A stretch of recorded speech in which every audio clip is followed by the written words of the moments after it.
Hello and welcome to the latest episode of the PiXL Drone Show, our weekly podcast where we talk to people who do awesome and cool things with drones. And today, unfortunately, we don't have Kara Murphy joining us. Her daughter didn't feel well, so it's just Greg Reverdio and I. And we're talking to a fellow Dutchman, Thomas Brinkman, who's big into drones and not too long ago started Airhub. And he's our guest. We're going to talk with him because they have developed an app that basically allows you to fly DJI drones without any risk of data being sent overseas. And I think that's a very interesting topic. So we'll definitely get into that. But before we do all that, Thomas, welcome to the show. I know it's almost weekend in the Netherlands, so time for a beer perhaps. And I appreciate you joining us right late on a Friday afternoon. Yeah, thanks for having me. It's cool to be on the show. Awesome, thank you. Well, we're going to dive right in. Can you maybe do a short introduction about yourself and how you got started with drones, and then we'll get into how you got started with Airhub afterwards as well. Yeah, of course. Yeah. So my name is Thomas. I'm a serial entrepreneur. Airhub is my second company. Before this, I had a mobile payment company called My Order. I did that for 10 years and sold my company to Rabobank. That's the biggest bank here in the Netherlands. And I was always flying with drones. Making pictures. I had the first DJI Phantom series and moved on to every new model. And drones had unlimited possibilities. And then I met a guy called Stefan van Vuren. He was an Airbus pilot. And when we came together, we had this idea, okay, let's start a company with drones. And that is the starting of Airhub.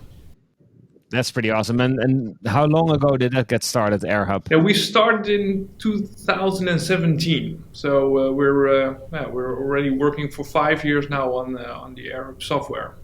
So you wanted to do something with drone. What gave you the idea specifically of talking about of creating an app that would work with DJI drones and do specifically what it does now? Yeah, so we were really enthusiastic about drones, but we encountered that a lot of companies that wanted to use drones, they face a lot of difficulties. So there are, of course, a lot of rules involved. It's actually aviation as you start with the drones as a company. And what we wanted to do with our software solution is just to make it as easy as possible for companies to set up efficient, legal drone operations. So we started with an app, very simple, that shows you all the restrictions in your area. So if you open the Airhub app, the first Airhub app in 2017, you can have a good overview of all the restrictions, the NOTAMs, the CTRs, all this information. And that's actually really appreciated by users. And from that first MVP, we started to add a logbook so that also the companies could log their flights, which is, of course, a very important thing. And then we efficiently start adding functionalities to the platform. And now it's a full drone operation center where you can even control, plan, and execute all your flights from our apps and also from our desktop dashboard app.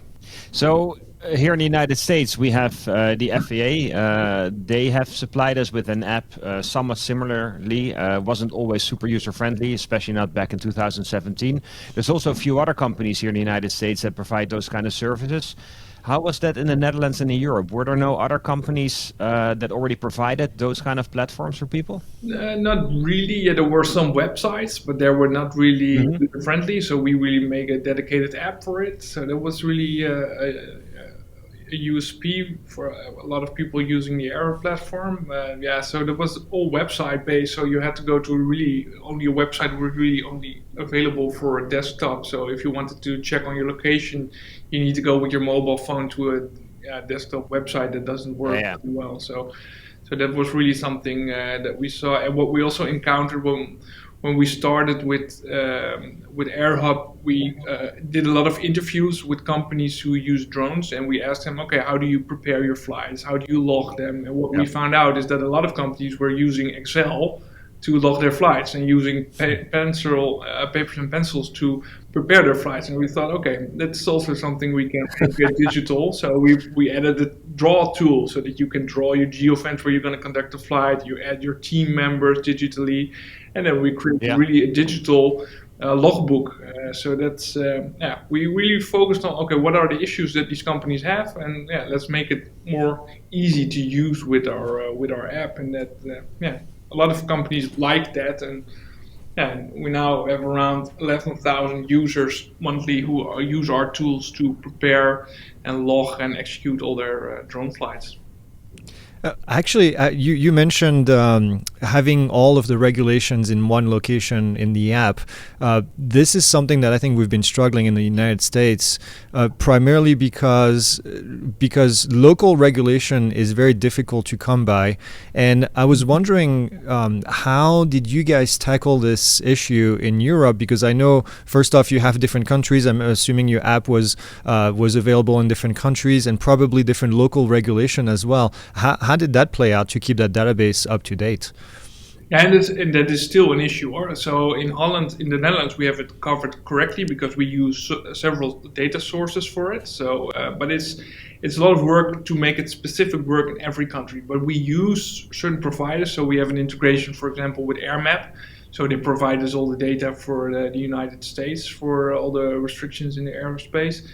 We have an integration with Altitude Angel, but also with some local players. So in Holland, we have a connection with Airhub, and they provide us all the data for the Dutch NOTAMs, for example, because sometimes they are not really displayed well in Altitude Angel as well. It's just a big circle, but you wanted more detail. Now, Airhub is a company in Holland who provides us with the right information for NOTAM, for example, and that's what we're searching for in every country, to make connections with the right provider so that we have in our app the accurate information.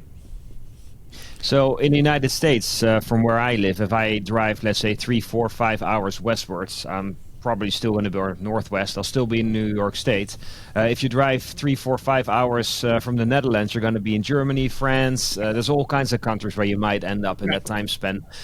In what countries is your app proficient, that it has all the information, all the rules, regulations, and that a let's say more internationally oriented drone pilot can just travel, fly the drone in Spain, use your app, fly your drone in Italy, use your app? Yeah, what countries do you cover? So we got, of course, Holland. The Netherlands is completely covered. That's correct. Working actually with Altitude Angel, we made some really progress. So actually, in most of the European countries, and that's also where we focused on, really on Europe. In most European countries, all the data is in there. And in some cases, we have some pilots who want specific information about some obstacle data set, and then we'll get that obstacle data set from their end, and then we implement it. But I can say in Europe, you can use the Airhub app, and all the data is correctly shown for the drone operators. Oh, I was just gonna ask. You guys do all the programming in house? I'm guessing you have a team of programmers. Yeah. Yeah, we have a team of now 10 developers. So we have iOS developer, Android developer, two backend developers, and front-end developers for our drone operations center. And our drone operations center, so we have the ground control apps. Maybe it's interesting to tell a little bit more about that. So we have the ground control apps. So these are the apps for mostly used by first responders who are, when they drive to an incident, they use our apps to prepare their mission, because it's about seconds, so you really want to quickly prepare your mission. You want to know if there's a NOTAM, what the weather conditions like. You want to make sure that you can connect our app with the DJI drone or other type of drone, and then you can conduct a mission. So this is for iOS, for Android, and also for the smart controllers. We made dedicated apps for that. And we have built a dashboard web app, and that's our drone operations center, and that's a tool where you can prepare flights in detail, but also execute flights. So from this drone operations center, it's also in some cases connected to drones in box systems. So then you can plan and execute your drone flight straight from the office with our drone operations center. So these are the two most important software products that we have in market today. So it sounds like a big goal of what you guys were trying to achieve is to make it a lot more user-friendly, right? For drone pilots to manage and prepare their flights, and also track maintenance on their drones, perhaps. Correct. Does it run on iOS and Android? Yeah, so it's on iOS and Android for the ground control apps, and the web app is a web-based application. How about smart controllers? Because that's always a question we get from our students. Does this app also transfer to a smart controller? Yeah, so that's our Android version, and our Android version is also optimized for smart controllers. So we made a dedicated APK file, so you can download that on your smart controller, and we customize it per drone. So the issue with the smart controller is, of course, the DJI smart controller works for an M300, but also for a Mavic 2 Enterprise or Advanced. Yeah. But every drone has different settings for the smart controller. So that's a lot of our time is spent on optimizing our smart controller app for the specific drone. So for an M300, you got a lot of different payloads. So you need to make sure that all the buttons for that payload are also in our smart control app. So, and that's a lot of work, but our clients really want to fly with our app instead of the DJI app. So for us, it's very important that we have a smart control app. That's our most important and most used app. Wow.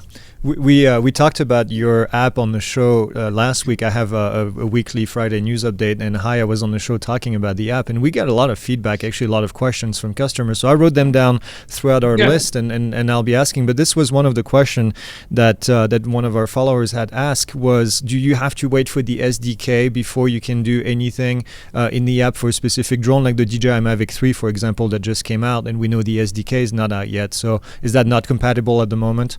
Yeah, that's correct. So that's not compatible at the moment. Same goes now for the Air 2S that's coming up. That should have launched in the 3rd of December, but that's probably postponed. So we're now working on the Air 2 as well. So yeah, that's something that's a little bit of an issue for us. Of course, the SDK needs to be updated constantly when new drone models are released by DJI. But we have for our customers a good list what drones are supported with our application. So the reason we had you guys in the news show, of course, was based on your press release that your app now allows you to fly DJI drones without any risk of any data being transmitted anywhere, specifically China. This whole fear of data leaking to China started in the US a couple of years ago.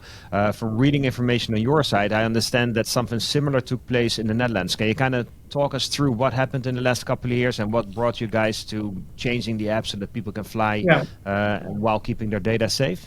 Yeah, so what happened here is that, of course, most of our clients use DJI. So that's the number one drone tool because they have the best hardware for the best price. So most governmental organizations here in the Netherlands, they use DJI. But in October, there was an investigation by a couple of news outlets that did an in-depth study on DJI and what happens with data. And what they claimed was that the drones of the police force and the customs and the fire department, these drones are DJI, and that the claim was that this data and all the images and the GPS locations of those drones will be sent to China, all this information. And this article got a lot of traction, and there were even questions in Parliament about this topic.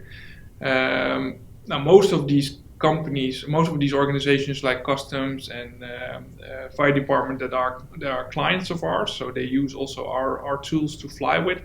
And they asked us, okay, what's going on? Because this article just did a massive claim, DJI is not safe, DJI is for Chinese government, it's a lot of claims. What's the issue here? So what we did with our team is really did an in-depth study of, okay, what happens with DJI? Is it really sending out a lot of data? Is it really a risk? So we made a really good insight analysis of what is going on. And they asked us, okay, can you provide us with a solution that we can block this so that we can be secure when we're flying, that not our data is sent out. So that's what we've done. We have our own, of course, like I explained, we have our own ground control apps. So these are based on the software development kit of DJI. So we have our own app where you can control the DJI drones with. So we have really Airhub software that controls the hardware of DJI. And what we've done, we've added a secure data mode. So this is actually a VPN, a virtual private network, that you install on the device that you're flying with. So in case you're flying with a Phantom 4 with an iPad, On this iPad is the Airhub app. You can activate secure data mode. Then a VPN is installed, so the virtual private network is installed. And this blocks all outgoing data except the data to our Airhub server for video streaming, unlocking geofences, and airspace information. So in this way, we can guarantee to these companies that they can still use the DJI hardware, but that we block all outgoing data, because there are, of course, these drones, of course, send out data to DJI, and DJI is China-based, so of course there is data sent to China, but in this case we block it with our solution, and that's well received here in the Netherlands, and even now in Belgium, and we're talking with actually customers all over Europe since we released this press release. That it's a hot topic, and everybody still wants to use DJI hardware because it's the best there is. But you want to do it in a safe, secure way, and this really is a solution that makes a lot of customers very happy that they can fly secure without security issues. So I want to get back to the VPN eventually a little bit later down the conversation, because that was a question also that came from our audience. But I want to follow up on this data security and data leak that this newspaper may have found in the Netherlands. I guess the way that I hear you say what you're doing is you haven't necessarily found that there is a way, there is any kind of data that's unwanted that's being sent to China, but what you've decided to do is basically block any kind of data going back to China, just in case, just so that your customers feel secure, and that's what really your solution is providing, correct? That's correct, yeah. So so when we did our in-depth study, it's very obvious that that DJI sends back data to their servers. Yep. Every app is doing this. So if you use the Facebook app or WhatsApp, every app sends out data, and we see that there's a lot of traffic going out from the DJI Go and the DJI Go 4 app. They send out a lot of data. We cannot see actually what is being sent because it's really well encrypted, so you cannot really see easily what's being sent. But we thought, okay, if the issue is that there's data sent and we cannot really see what it is, let's just block it. And we tested it well. The drone still functions and works correctly. Let's just block it. And DJI has their own solution, local data mode, for this as well. The only issue when you activate local data mode from DJI is that video streaming doesn't work anymore, so your RTPM stream doesn't work anymore. And if you use local data mode from DJI, also there's no more data anymore. Of course, it's called local data mode, but you also don't have any airspace information anymore. So your maps in your DJI app doesn't work anymore. And you cannot take off in geofences as well because you cannot get authorization because you're in local data mode. So local data mode is an interesting option, but the problem is your drone doesn't work correctly anymore. It doesn't work full function. So if people use your app and they want to make sure that all their data remains safe, is there any downside to doing that? I mean, do they lose any features or functionality in the drone or in the app that they normally would have used from DJI? No, so we've built in all the same functionalities that DJI offers. The only issue is that it has to be supported in the SDK. So for instance, with the Mavic 3, that's just a new drone and the SDK is not supported, so we cannot make our app at this moment compatible with that app. So we are always a little bit behind DJI because we're still dependent on that they offer us the updates in the SDK. So there was, you mentioned the local data mode, which is one of the options that DJI kind of came up with in order to, to get people to calm down a little bit about this.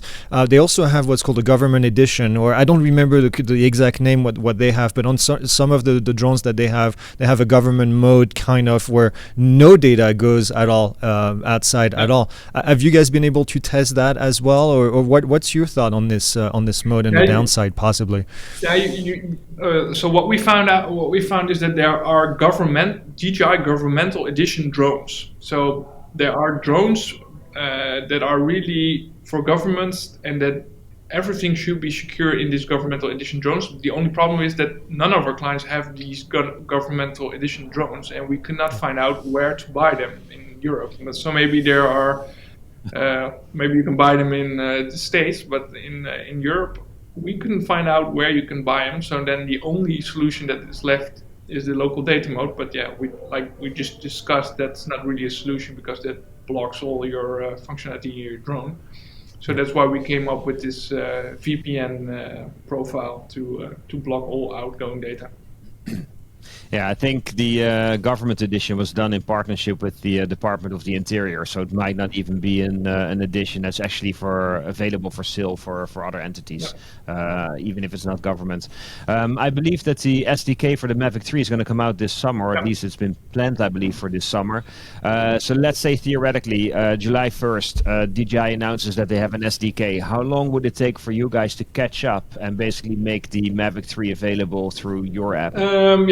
It takes us a couple of weeks, so it depends on all the functionality. So for instance, with this M300 has a lot of functionality, so it takes a lot of time to build everything in. But what we always do is we talk with our top 10 clients who use these DJI drones, and then we ask them a list of the most important functionalities. So for instance, in DJI apps, you can still do a lot of settings. So there are a lot of possibilities with settings. We do not have to copy all these functionalities because you can just set those settings once in the DJI app, and when you're going to fly, you just use the Airhub app. But in a couple of weeks, we can make sure that also the Mavic 3 works completely with the Airhub app. So how many companies currently are using your app, and then what kind of customers do you have using this? Is this government? Is this private entities, large companies, small companies, individual users? Yeah. So I think our most important clients are first responders. So these are governmental organizations like the fire department, customs, the Coast Guard. So this is really what we're focusing on, to make a solution to really efficiently plan and execute your missions very quickly, but do it in the right manner so that it's always legal, that you plan, you have your team set up, you have your checklist there, you have a good video stream, it's with secure data mode. So this is really our focus. But we have around 11,000 active users monthly, but yeah, most of the companies that are first responders in Europe. So that's our main focus. Are the requests that you get from customers in terms of features very different from customer to customer? I mean, I can imagine if you work with, let's say, police force or maybe even military or something, that they might come with different questions and requests to you than some of the other customers. So for all the first responders, security mode is very important. But we also have customers that use our app in the inspection and maintenance sector, but they really have different questions. And that's why we really focus on first, okay, we want to make a perfect solution for first responders and then go to the next category like maintenance and inspection.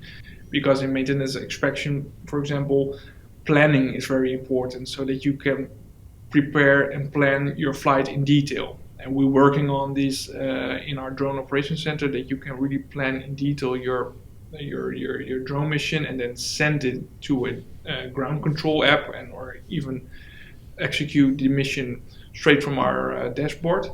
But these are really different demands than a first responder, because a first responder doesn't want to plan anything. They just want to have the drone up in the sky in a couple of seconds, but do it in a legal manner. So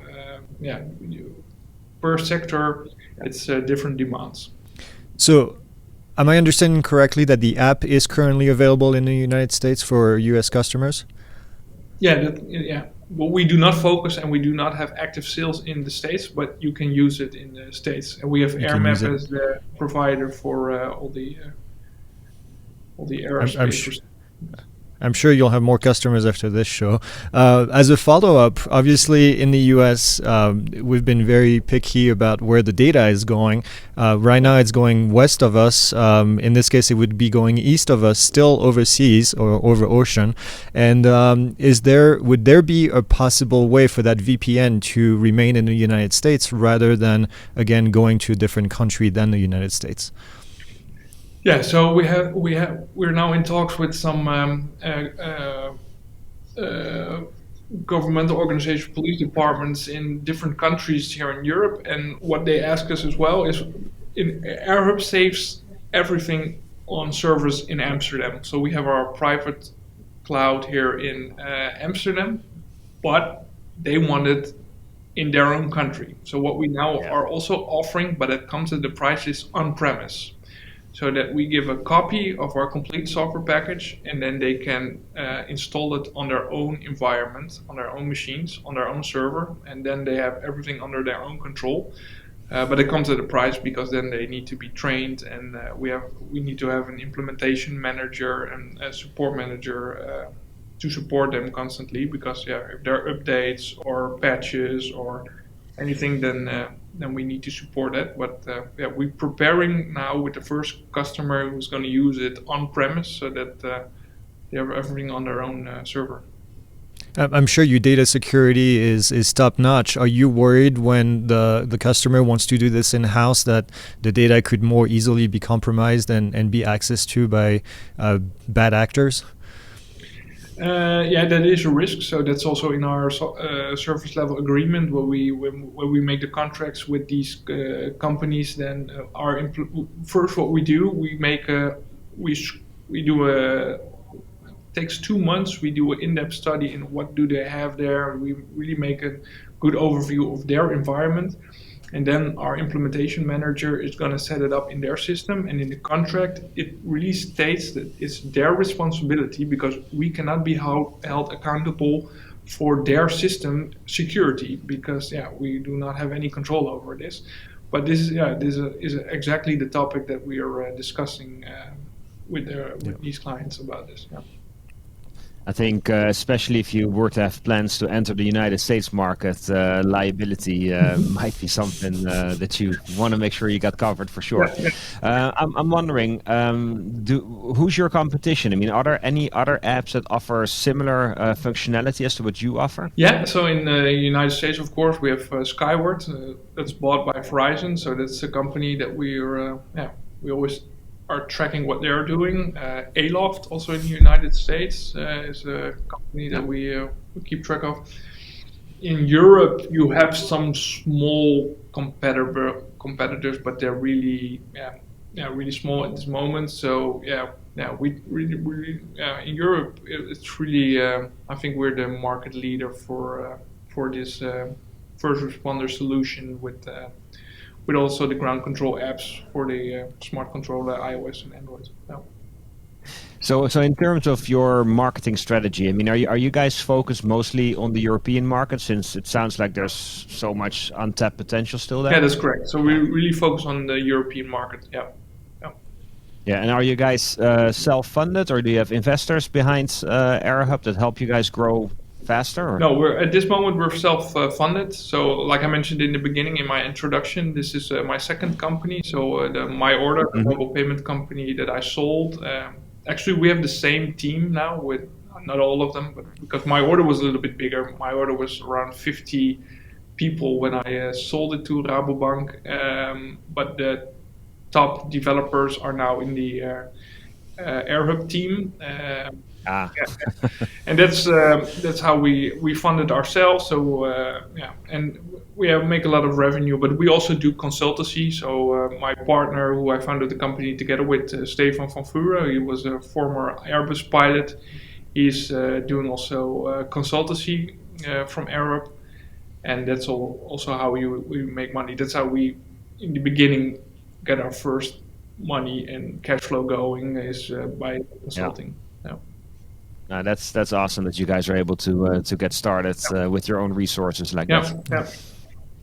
So is one of the questions that we did get quite a bit on the comments when we posted about this was, is the drone still geofenced, and do you have the ability to go through and get approval within your app to unlock the drone in a geofence zone? Yeah, so in the software development kit, there is the possibility to unlock geofences. And that is possible also in the secure data mode. So this is something that we're heavily testing now with clients in CTRs, and sometimes it still gives issues, but we have now for iOS the first solution that we can unlock geofences even when you have secure data mode activated.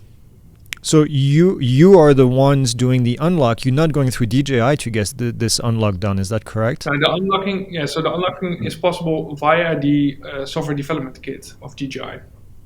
Oh, okay. I didn't know that. This is obviously a major issue in the United States with people not always agreeing with the fact that DJI is an extra level of approval when we already have a government approval. So I think this will be very interesting to our users. Yeah.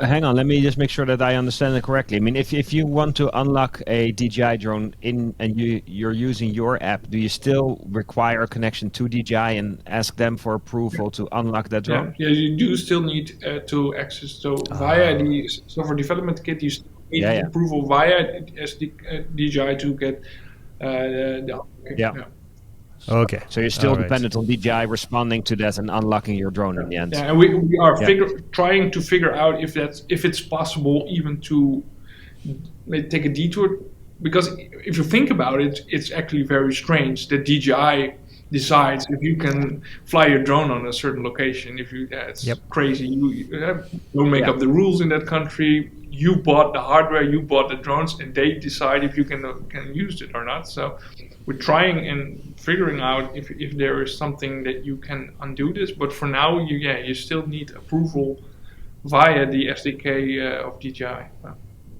Yeah, I think that there's a debate that's going on, and I think it's going to go on as long as DJI has this geofencing going on. I think there's a positive to it. It's the person that just bought the brand new drone that's never flown before, pulls it out of the box and turns it on, and then all of a sudden DJI says, wait a minute, you're not in a place where you should be flying. That's great. That is absolutely great. Now you've got somebody who's been flying for 5 or 6 years, that's Part 107 certified, that knows exactly what they're doing. They should not be required in this case to get approval from somebody else. So I think it's there's got to be a trade-off somewhere at one point, but I think it's going to be an ongoing discussion in the industry. Yeah, I mean, I think it makes sense that DJI came up with geofencing, since they were selling so many drones so quickly to a lot of hobbyist drone pilots. So it was a way to mitigate risk. I get that. But I think you're right when you say that, let's say, if you take the United States and you have aviation and drone regulations here in this country, that you have to go outside of the country to get approval to fly a drone within this country in this airspace with these rules. It doesn't make any sense if you look at it from that point of view. And I think maybe ultimately geofencing should be something that's controlled and managed by, let's say, the FAA and not by a drone manufacturer. Anyway, earlier on in our conversation, you mentioned that you guys have a subscription service for your app. Can you tell us a little bit about how the pricing works for that subscription? Yeah, so we have 3 models. So we have the free subscription. So it's actually no subscription, of course, but it's for free. And then you can just check the weather, see all the limitations. You can set up a flight plan, just as a personal pilot, so you can use it. As soon as you will start in a team, then you go to our enterprise model, and then in this way you can set up a team flight, get video streaming, so that the guys in the office can also see the video image that the drone takes. And we have a pilot plan, and the pilot plan is the cheapest subscription. That's €10 a month, and then you have all the functionalities except the team functionalities. So $10 a month for an individual pilot to be able to use your app, basically. Correct, and then you have all the functionalities that are available in the app. So in the US, we've seen a movement to try to get away from purchasing DJI drones, and that's called Blue UAS, and I'm sorry, Blue sUAS. And is there something similar that you're seeing in Europe where the countries might want to keep the manufacturing and the developing more internal rather than go to a different country like China to get their drones? Is this something that you've seen as well? You feel is coming?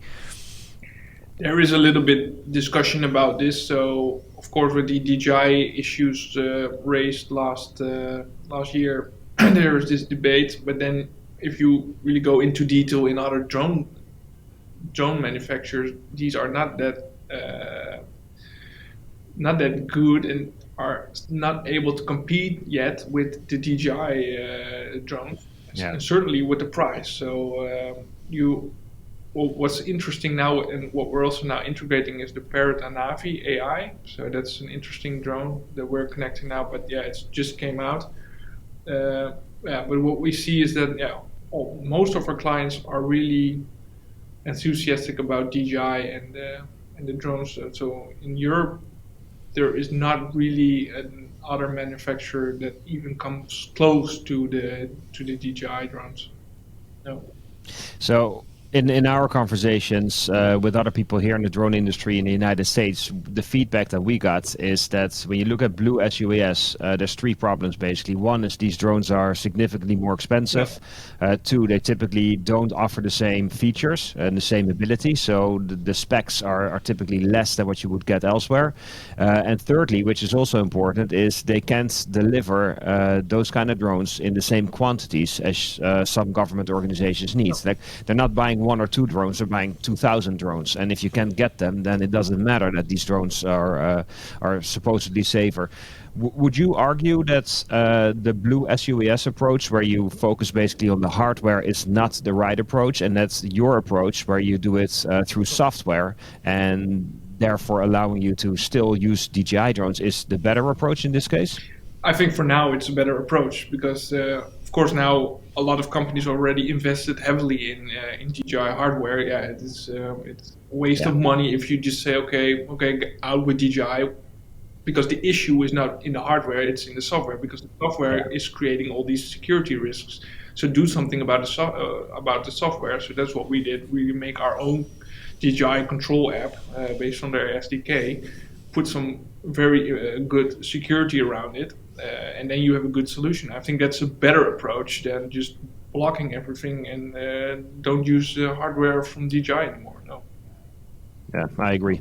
Yeah, I think this is something that a lot of people miss. What you just said right here is that the issue is not so much in the hardware. You could have a drone with entirely Chinese parts, but if the software talks to the right parties, then it's no longer an issue. So I'm glad you mentioned that. You mentioned that you're working with Parrot and their Anafi AI. Are you working with other brands right now? Are you pretty well open, or is it really focused on DJI drones?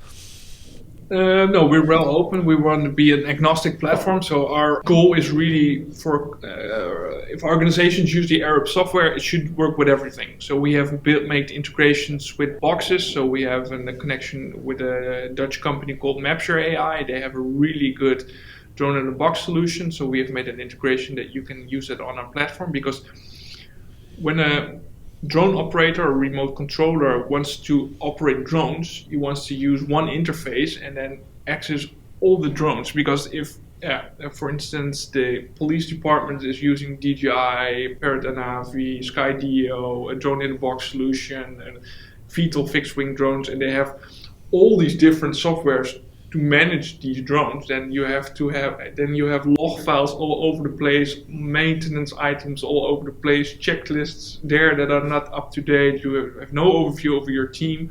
So what we did is really make one great interface that's really user friendly and connect all these boxes and all these drones. So at this moment we have 6 integrations, and if there are new drones coming in the market or new box manufacturers, we are we really love to all connect them all so that we can offer these solutions to our clients.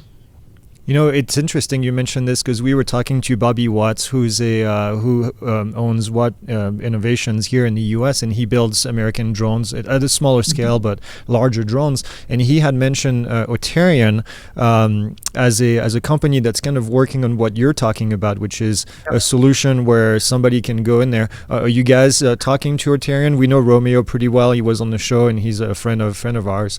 What's your thought on that? Yeah, we are in contact with Authorian. And we are also integrating now the first. It's called Avi. I don't know if you're familiar with Avi. Yeah. Avi is a VTOL fixed-wing drone, and we're now also making integration with this VTOL fixed-wing drone, and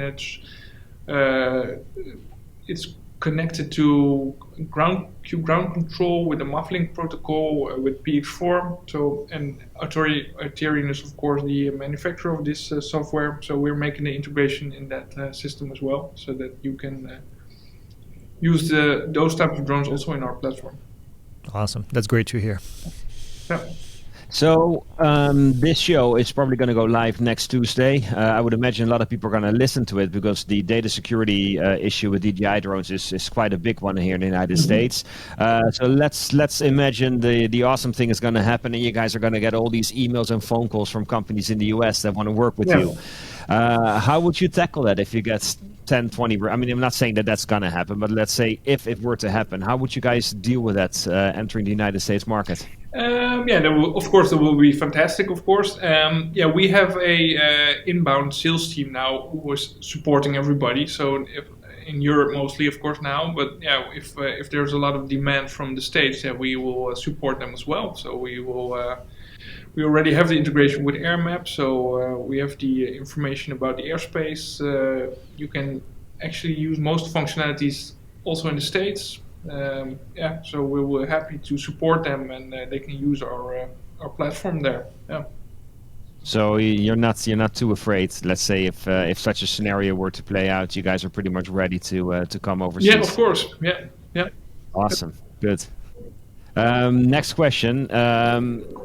So you have all these different drone manufacturers like Watts Innovations, Avi, the Dutch company with the fixed-wing drones that you just mentioned. You have free-fly systems. How large of a user group does a particular drone model need to have for you guys to make it interesting to develop and incorporate that specific drone model into your platform? Yeah, so it always starts with the end user. So for us, it's of course very important if we make an integration that there's a client who's going to use it. Otherwise, it's nice to make integrations, but we have a policy that we also always want to have a launching customer. Otherwise, we do not make the integration. So if it comes with a customer, we make the integration. That's actually how we do it, how we work. That makes sense. I want to switch gears, and I want to talk about kind of the industry and make it's pretty rare that we have people from a different country, so we can talk about the differences between a different country, which is awesome. But here in the US, we've seen a push for LANCE, which was the approval to fly in the airspace and controlled airspace. Then the FAA started working on remote ID, which is kind of the latest and greatest thing in regulation that we've had. And then now the FAA is working on beyond visual line of sight, which is kind of their central focus. What are you seeing in Europe as a trend, as a hot topic, and something that is on your mind for the drone industry? Yeah, of course, BVLOS flights are very important. Of course, that's going to make the whole potential of drones in boxes is only going to work when you have BVLOS possibilities. So that's of course very important, but there are still a lot of struggles, and the regulation is not ready for it. In Germany, I read today that it's now possible to do it on a controlled ground zones, so that's interesting. In Holland, you have now a couple of test sites where you can do BVLOS missions, but still very small. Of course, that's gonna come up in the upcoming years, but what's very interesting upcoming is of course also the LANCE in Europe. So we're now testing with Altitude Angel. It's in Europe it's called USpace. So UTM, Altitude Angel has is the provider now for air traffic control here in the Netherlands, and we're now implementing their service that we can send a flight approval straight from our app to air traffic control, and that traffic control can see the drones who are connected to Airhub. So, and this is something that we're going to test in August this year, together with AHang also, AHang drone. So it's going to be the first urban air mobility flight combined with. It's going to be a scenario with 5 different drones in our Airhub platform, and then we're going to connect them all to sUAS here in the Netherlands. So sUAS is of course very important, and that will make it more easy to do drone missions, drone flights in the CTR. So yeah, these two are, I think, sUAS and BVLOS are the most important topics. But yeah, it goes step by step. It's not that quick, but it's very interesting to see what's happening. So here in the United States, you have the Federal Aviation Administration, the government body that regulates airspace and comes up with the drone regulations. What we found here is that the drone industry is moving at such a rapid pace, and they come up with all these new features, and then you have users coming up with new use cases and applications for these drones that the FAA has a very hard time keeping up. So their regulations are always 1, if not 2 steps behind. The one benefit that we do have here in the United States is that it's one country, so we have one set of rules in that sense. In Europe, having so many different countries and so many different governing bodies, like what's happening there, and how much of an issue is that for companies like you who want to push forward and make drones be able to do all these other it's the same. It's the same here, and what makes it more complex is, of course, that you have all these different countries. You do have European regulations around drones now that are active from this since the beginning of this year. So it is improving. So we went also in Europe from rule-based to risk-based, but you still see that the authorities are slow because they are not. The industry is moving exactly as what you mentioned is going so quickly, and new use cases are being thought of every day that they can keep up with it. What we did here on this topic specifically here in Holland is that as Airhub we founded the Dutch Drone Delta. That's a foundation exactly for this problem, because what we saw here in the Netherlands is that we are not going quick enough to keep up with the rest of the world. So what we saw here in the Netherlands, everything is slow, our government doesn't understand this. So what we've done is created this foundation, and we asked the biggest companies here in Holland, so Schiphol, so that's the airport. We asked the Port of Rotterdam, that's the main port, biggest port almost in the world. We asked KLM, the airliner. We asked telco, KPN. So we asked 16 huge companies, okay, let's start this foundation and let's get a common goal to create urban air mobility as a new way of mobility for the future, because all these companies will benefit eventually when urban air mobility is going to exist. And when and now with this foundation called Dutch Drone Delta, we have all these companies together. We do all sorts of tests around remote ID, around BVLOS, social acceptance, long distance flights. And what you see here now is that the government is really listening to these big companies, because all these big companies have the same goal. They have authority, they have a business plan behind it, a straight goal where they want to be in the upcoming 5 to 6, 7 years. And now the government is really asking, okay, what's the most important thing that we should work on?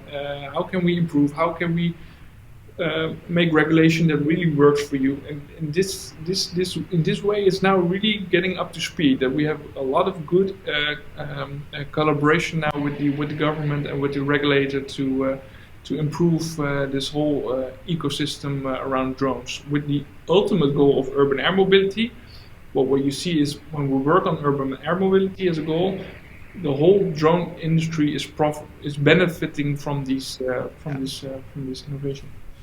Yeah, that makes sense. About a year and a half ago, I was talking to my longtime friend Mark Gellers. He was the CEO of Unifly in Belgium, and it seemed like at the time they were pretty far ahead of the game in Europe, doing something similar with integration of airspace.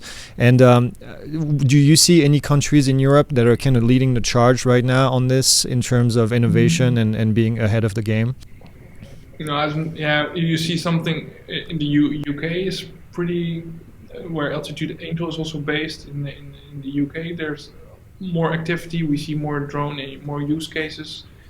Israel, there's a lot of going on. We have this interesting company called Airways, also a UGM provider. They are what I saw, but of course it's all videos. But what I saw on the videos is that they have really, this whole lens concept is really working there with really cool deconfliction AI models that if the drones are in the same path, they have a really quick AI engine that deconflicts it and creates a new route. So that was really impressive.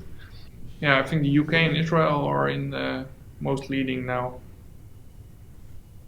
So you have Zipline, the fixed-wing drone delivery company. They are officially a US-based company, but they took all their operations into Africa. And one of the big reasons there was, one, the logistical problems there were much greater, so the benefit of drone delivery was more obvious. But another big part was a lot of these African countries had a airspace that was less busy, but also less developed in terms of regulations. Do you think that those countries that are, let's say, behind in certain ways in terms of airspace usage might actually have a benefit when it comes to using drones, because it's just so much easier to do drone missions there than, let's say, in the Netherlands or in the New York area, for instance? Yeah, I think that's Avi as well. So Avi, the Dutch company, also did that in Africa, most of their flights. Of course, it's way more easy to set up a drone operation there, and I think a lot of the benefits are even bigger there. Actually, it's the same with mobile payments and also with the mobile phones. So mobile payments is really big in Africa, even bigger than I think still in Europe. And the same goes for drones. Yeah. Do you guys have any plans, or is there anything happening that might draw your company into those regions of the world? No, we're really focusing on Europe, and for us, the delivery use case is interesting, but it's too complex still here in Europe. We did our first pilot also in combination with the Dutch Drone Delta Foundation in Amsterdam, together with Takeaway, Just Eat Takeaway, and we did it in Amsterdam. We flew over the River I, and it was very interesting, but to really connect it from door to door food delivery, that's really still complex. So what you see now also in Holland is the first medical drone delivery, so that makes sense. But before that comes at a large scale, it will take, I think, probably 3 or 4 years. So when drone delivery is more mature, we will also focus on that vertical. Yeah. But for now, our focus is really on the vertical of first responders. And there are a lot of first responders are using drones, so we have the perfect solution for them. Which of those use cases do you think has the most immediate and obvious benefit? I mean, delivering coffee from Starbucks by drone, I'm not sure if that's the one, but which one do you think has the most potential to actually become a real life application? Oh, medical. I think medical is the most high priority, high value. So that's, I think, the first one that will the business case will work. But also for food, it is interesting when there is a high demand and it's hard to reach. So in what we saw in Amsterdam, what was interesting is that in Amsterdam North, there's a River I going straight through Amsterdam, and the restaurants in Amsterdam city center cannot deliver their food in North. So they have to cross the River I, and they don't. So the people in Amsterdam North cannot get those pizzas from Domino's, for example. And then a drone is a very interesting tool if you have two distribution centers at parts of the eye, and then a drone is just flying back and forth, then you have a great solution. And I think the business case will also work, but regulations is still a little bit of an issue there. Yeah, poor people on the other side of the river. Thank you so much for your time. I think we're pretty much coming up to an hour. It's been super informative, so that was really good. We always have one last question, and that's what is your favorite drone to fly? My favorite drone to fly? I mostly fly with the DJI Enterprise, Dual Enterprise. That's my favorite drone that I use the most. It's really good to use. It has the thermal cam. Yeah. It's the perfect one for us. Most of our clients use it as well, so that's why. Awesome. Cool. Well, I want to thank you because this has been an amazing conversation. These are the topics that I love. I love the airspace integration. I think this is something that everybody should be aware of, and how this is going to work in the future. And then especially this DJI, it's pretty hot topic at the moment. So I really want to thank you for taking the time to talk to us. This has been an amazing conversation. Yeah, you're welcome. Thanks for having me. Yeah, for sure. Thomas, thank you for being with us today. I hope that you will get all those emails and phone calls starting next Tuesday. That will be amazing. Yeah, I mean, thank you. And for all the people listening and or watching our show, if you want to learn more about Airhub, then go to airhub.app. That's their website. You can find out all the information. We'll make sure to put links and contact information in the description of the show below. And of course, if you enjoyed watching and listening to the show, please be sure to share it with friends and family. I mean, the more we can grow our audience, the better able we are to get you interesting guests like Thomas to listen to. So thank you. This show is going to air on Tuesday morning, as we always do. And other than that, we'll see you for the next episode of the PiXL Drone Show.